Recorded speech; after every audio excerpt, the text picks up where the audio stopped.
राम और रावण का युद्ध जिस समय चल रहा था, दोनों के ही हाथों में हथियार थे। दोनों ओर की ही सेनाएं एक दूसरे के खून की प्यासी दिखाई दे रही थी। यानी युद्ध की प्रारंभिक वजहों को न समझा जाए तो दोनों ओर एक दूसरे का सर धड़ से अलग कर देने की चाह रखने वाले हत्यारे इंसान ही दिखाई दे रहे थे। लेकिन युद्ध की प्रमुख वजह क्या थी? किसने दूसरे के अधिकार क्षेत्र में जबरन सेंध लगाई?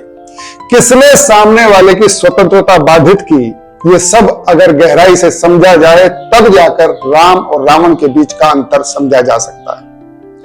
कौन दूसरे पर अपना नियंत्रण करने के लिए लड़ रहा है और कौन अपनी स्वतंत्रता की रक्षा और अपनी स्वाभिमान बचाने के लिए संघर्ष कर रहा है, ये जाने बिना इंसान और राक्षस के बीच का अंतर कैसे कोई समझ सकता है? संस्कृतियां दो ही होती आई हैं हमेशा से, एक शांत और दूसरी आक्रामक।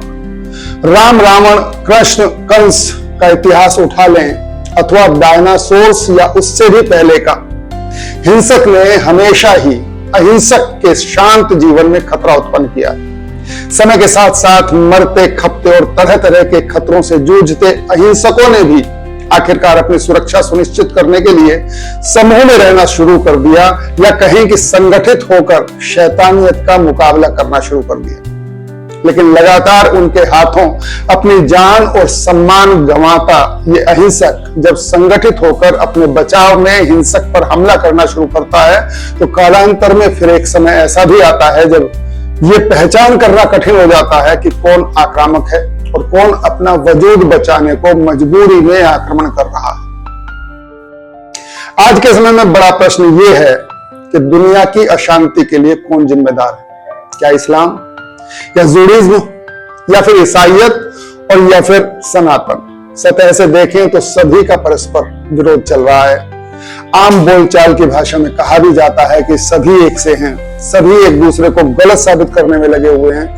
लेकिन गहराई से देखा जाए तो इनमें से दो, सनातन और जूडिज्म, आपको धर्मांतरण करते कभी नजर नहीं आएंगे, जबकि ईसाइयत और इस्लाम की धारणा है कि पूरी धरती को एक दिन अपने संप्रदाय में मिला लेना है, चाहे समझाकर, चाहे सेवा कार्यों की आड़ लेकर, चाहे साजिश रचकर या फिर जबरन।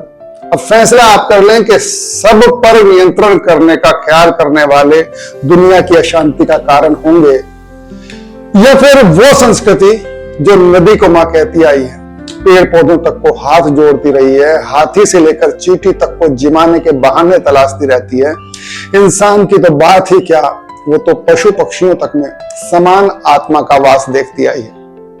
जिस दिन वो पूर्ण विकसित हो जाएगी, अर्थात उसका अनुकरण अगर दुनिया करने लगे, तो उसी दिन से दुनिया स्वर्ग बन जाएगी और समस्त विश्व वसुधैव कुटुंबकम की भावना से महक उठेगा।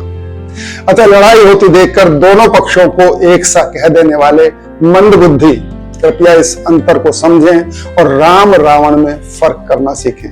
आज इतना ही। नमस्कार।